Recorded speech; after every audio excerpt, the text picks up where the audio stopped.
Hey there everyone, welcome to Engineering Pritam and this PTC Creo Parametric series.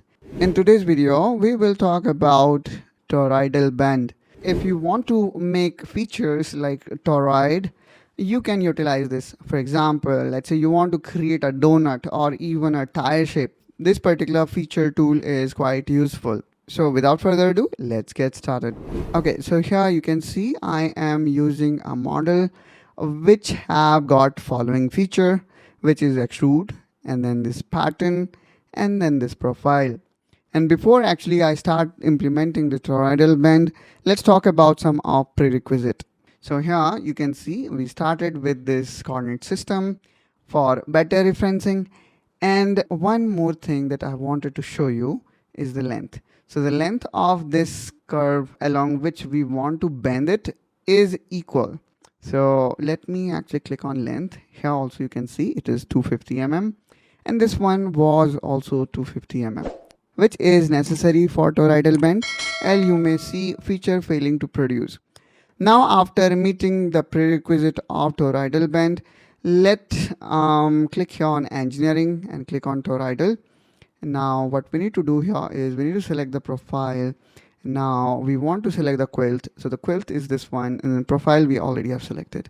Let's click here on quilt, and there we go guys. Here we can see we were able to create toroidal bend, and now here we can see we have got this radius, so we can provide radius value, for example 1000.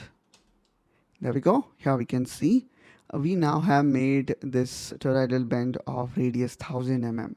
Now let's click OK here, and there we go. We were able to form this toroidal bend. Now let's try forming a tire shape here. For that, we obviously need to increase the length of this feature. Let's make it from 300 to 1200. Now I'm gonna press Ctrl and G to regenerate. Now again, let's go to toroidal bend and go to edit definition. And this time I'm going to go with 360-degree bend. Now what we need to do here is we just need to select both end faces. And there we go. Let me click here on fit to zoom. We were able to produce this tire shape profile. Now to complete this tire, what we need to do is we need to select tire.prt. And now we're going to mirror it by using mirror command. And there we go. Here we can see we have completed this tire profile. So in this way guys, we can utilize this toroidal bend. And if you also would like to make some adjustment here in shape, then you can add new feature and can create pattern, as you can see on the left hand side. That's all guys from my side in this video. I hope that you find this video helpful and informational. If so, then please do like and subscribe to Engineering Pritam to follow complete PTC Creo Parametric series. And I will catch you soon with one such another video. Till then, you take care and bye-bye.